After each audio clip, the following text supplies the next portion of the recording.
teori filsafat itu teori atau ide, itu kan tidak niscaya di perbuatan, tidak meniscayakan.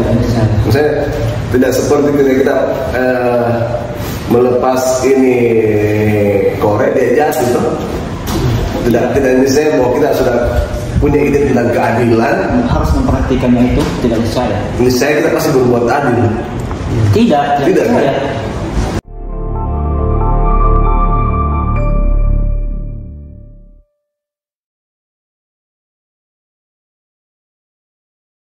Tapi kan yang kita pelajari, kalau kita belajar filsafat, berarti kan yang kita pelajari teori filsafat.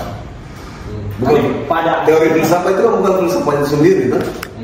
Enggak, tapi pada akhirnya nanti dia diturunkan di praktis. Nah, itu saya melihatnya itu. Jadi yang membawa saya kepada saya menyukai filsafat itu karena saya melihat kesehariannya itu sepupu. Sholatnya terjaga, pokoknya cara pakaiannya, cara berpikirnya, logikanya begitu. Tapi sama etikanya. Bagaimana dengan orang kampung?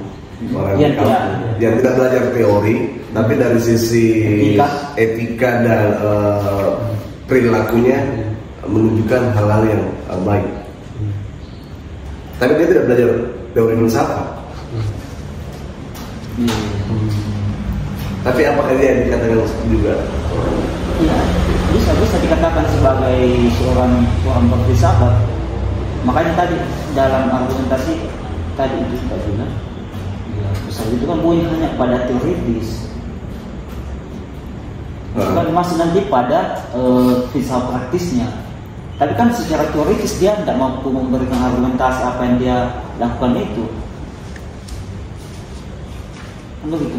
Cuma secara praktis memang bagus, bahkan lebih bagus di kampung-kampung itu yang praktisinya filosofis, tapi tidak mendapatkan teori filosofisnya itu. Justru bagus. Ada teman-teman yang berfilsafat, tapi estetikanya, keindahannya, etikanya justru tidak mencerminkan bahwa dia belajar filsafat. Nah, itu saya. Saya tidak menuju objek, Kak. Saya tidak menuju objek, tapi yang menjadi kritis saya yang saya kritisi kepada teman-teman yang belajar filsafat, yang bijaksana, kan filsafat ini nanti bijaksana, mencintai keindahan. Kan begini, memang mencintai kebijaksanaan. Teori filsafat itu teori atau ide, itu kan tidak niscaya di perbuatan, kan? Tidak meniscayakan. Misalnya tidak seperti kita melepas ini korek dia jatuh, tidak niscaya bahwa kita sudah punya ide tentang keadilan, harus memperhatikannya, itu tidak niscaya. Niscaya kita pasti berbuat adil. Tidak kan? Tapi kan di situ proses. Artinya orang yang punya ide dengan orang yang tidak punya ide itu kan pasti berbeda. Quran juga begitu, orang yang berpengetahuan dengan orang yang tidak berpengetahuan kan pasti beda, kan? Cuma kalau mau dibandingkan di kampung-kampung yang tidak belajar teoritisnya, tapi kita belajar teoritisnya tapi sulit untuk mempraktekannya itu. Nah, di kampung itu tidak apa lagi, dia tidak belajar itu secara teoritis, tapi praktisnya bagus. Bisa jadi mereka secara otodidak ya, secara tidak sadar sebenarnya mereka menggunakan, karena kan ya, semua orang punya akal, kan? Makanya tadi pertanyaan, apakah seorang yang belajar, bagaimana seorang yang tidak belajar secara teoritis filsafat itu, tapi secara praktisnya bagus ya, seperti di kampung itu. Etikanya, kita ya paling pada umumnya sih etikanya kita bisa melihat, bisa menjadi teladan. Seharusnya begitu, orang yang belajar filsafat itu seharusnya mampu memberikan keteladanan, kepemimpinan, estetika, kebijaksanaan. Ya, kalau menurut posisi filsafat di mana? Posisi kita belajar filsafat. Semua posisi. Artinya posisi pentingnya dalam filsafat. Artinya kalau kita lihat secara dinamika, orang yang tidak belajar tapi baik perilakunya itu satu poin. Dan orang yang belajar, artinya orang yang belajar itu dia punya poin dua kan, dia punya ide, tantangannya nanti di perilakunya kan.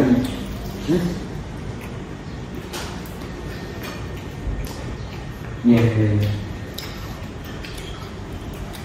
Apa tadi? Entah. Itu. Artinya kalau kita punya ide, pada akhirnya kan nanti di praktisnya yang jadi problemnya. Bagaimana dia menemukan satu metodologi yang pas untuk membumikan itu ide-idenya gitu. Karena kalau di masyarakat kita kan secara umum ya, di kampung-kampung mereka kan memang bisa jadi memang tidak punya ide tentang filsafat, tapi mereka punya kearifan-kearifan lokal atau apa istilahnya ya, pesan-pesan leluhur yang mereka itu kuat ya, praktis, iya. Kuat. Pesan-pesan leluhur itu kuat di kampung. Nah kita beragama juga sebenarnya pada umumnya tidak banyak juga orang yang belajar filsafat, tapi lebih pada beragama dengan modal pesan-pesan agama saja kan, pesan-pesan moral. Nah itu yang menjadi problem Kak, karena orang yang beragama dengan hanya pesan-pesan itu, dia bisa menjadi dogma nanti. Dan saya melihatnya di kampung itu ya, begini, itu menjadi dogma. Jadi dia bukan tidak punya sih tepatnya, dia kurang nalar kritisnya, enggak? Kalau di kampung-kampung itu, sehingga masuk ustaz-ustaz yang masuk ceramah situ begini-begini. Yang penting gue yang kepalanya so paham. Tuh, coba lihat itu.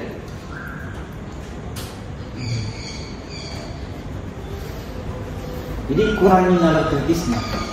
Ya sama kayak dalam dunia bola. Kalau saya lihat penjelasan Justin Laksana itu, orang yang punya minat atau fokus terhadap dunia bola dan dia mengerti bola, misalnya dia jadi pemain, dia jadi pelatih, dia punya gagasan, itu berbeda dengan yang asal main saja. Nah, berarti yang menentukan ini cara pandangnya. Nah, itulah tadi kenapa saya kalau pertanyaannya tadi itu, kenapa kita bisa masuk pada filsafat? Dan karena di lingkungan saya waktu itu, saya punya sepupu, cara pandangnya bagus. Nah itu salah satunya saya tertarik pada dunia filsafat, cara pandangnya bagus dan kritis. Bukan hanya cara pandangnya bagus, tapi kritis.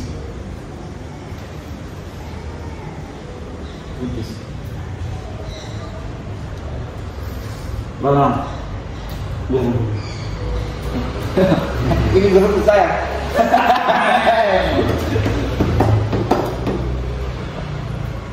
Kita ngomong kita gimana? Misalnya kalau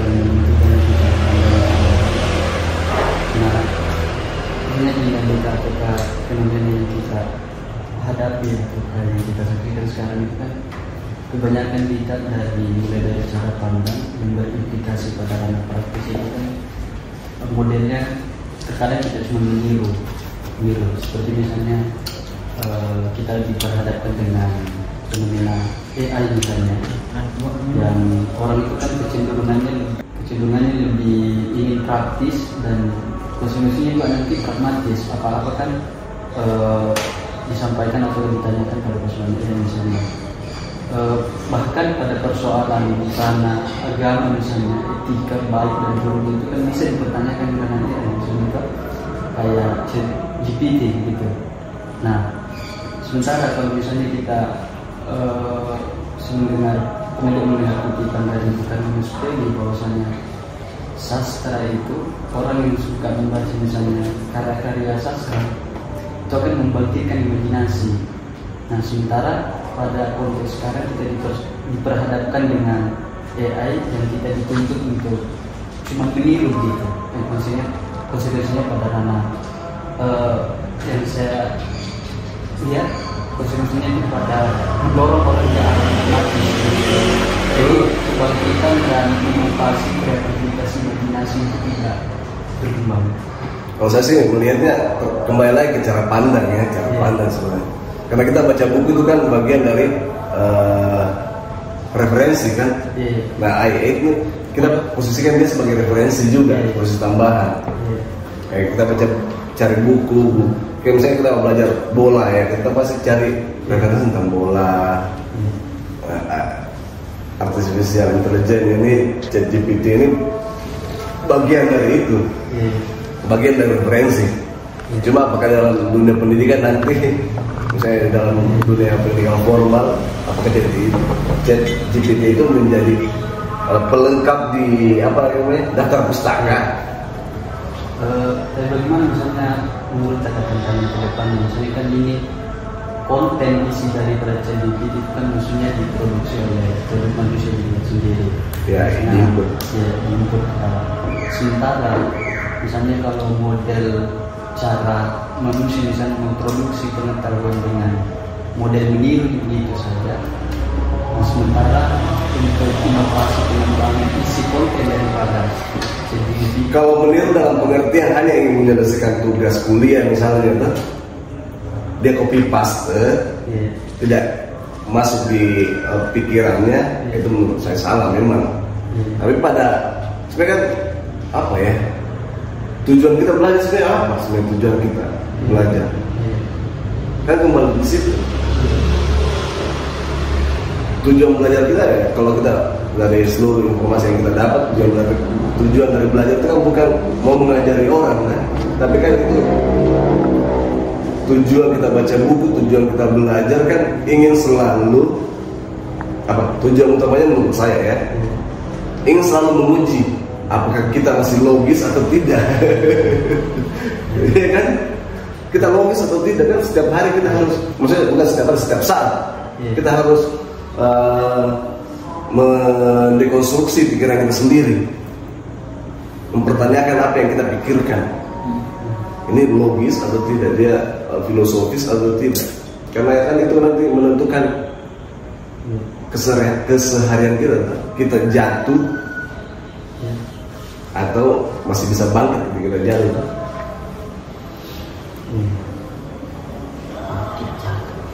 Kan di situ jatuh, belajar, jatuh, bangkit lagi, jatuh lagi, bangkit lagi, bobrok lagi, belajar lagi.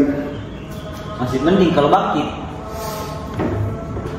jatuh nggak bangkit. Nah ya, itu problem. Makanya memang kalau belajar memang tidak ada apa namanya, tidak ada ujungnya lah.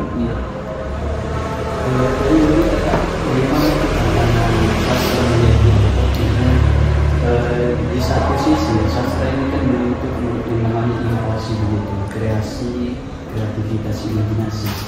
Tadi saya kembali tadi ke soal meniru. Pada prinsipnya kehidupan ini itu dimulai dari meniru.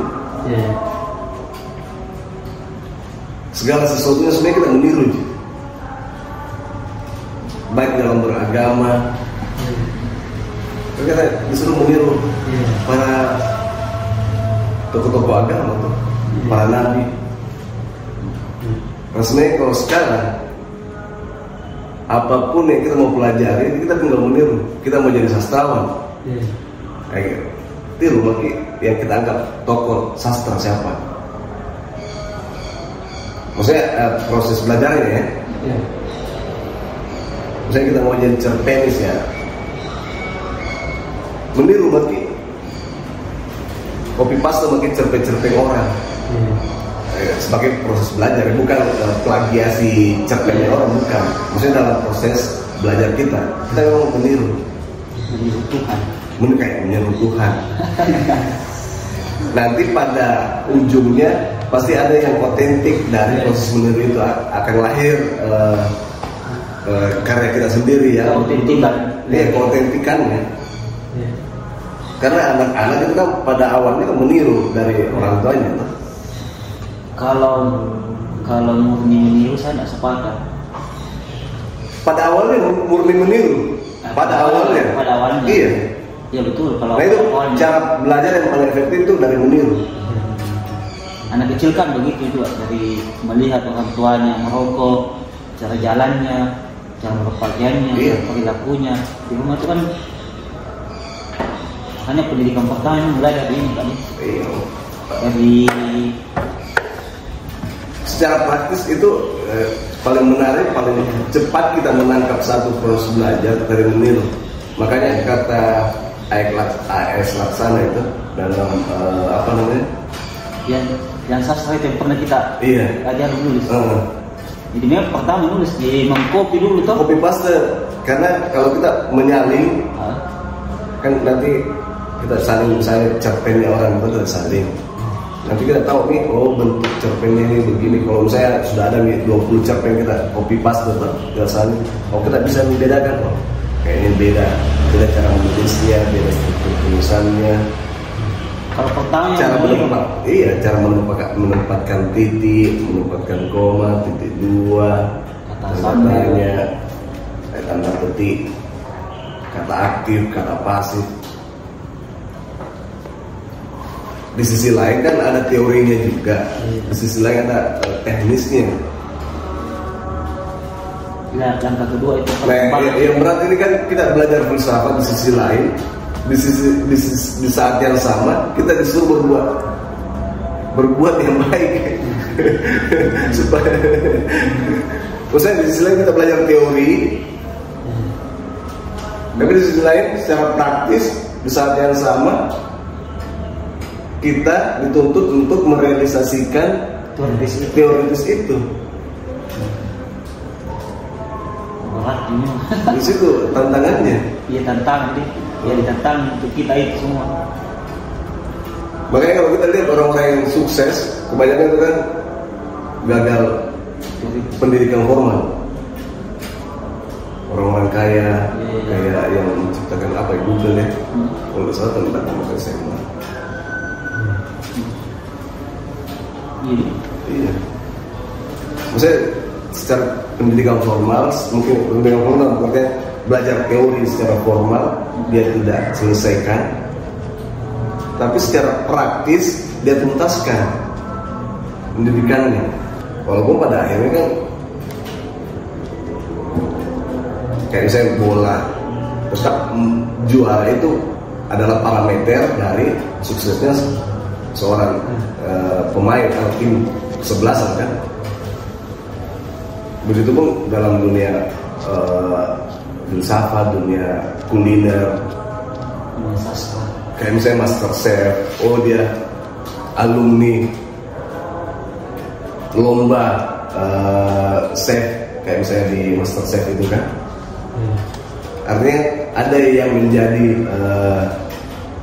penghargaan dia atau legitimasi dia yang menandakan bahwa dia seorang chef. Seorang pemain dia dapat apa itu istilahnya penghargaan. Sastra juga begitu.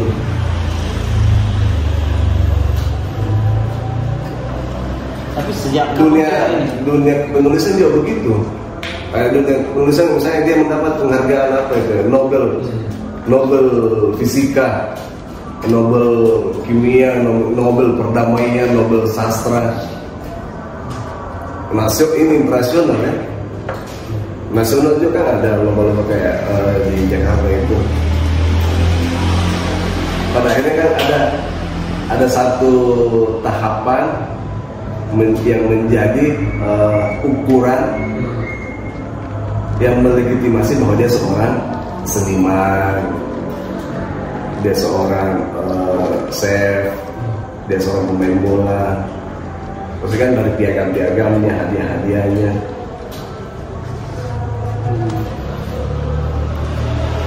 Nah, seorang filosof apa kira-kira ukurannya?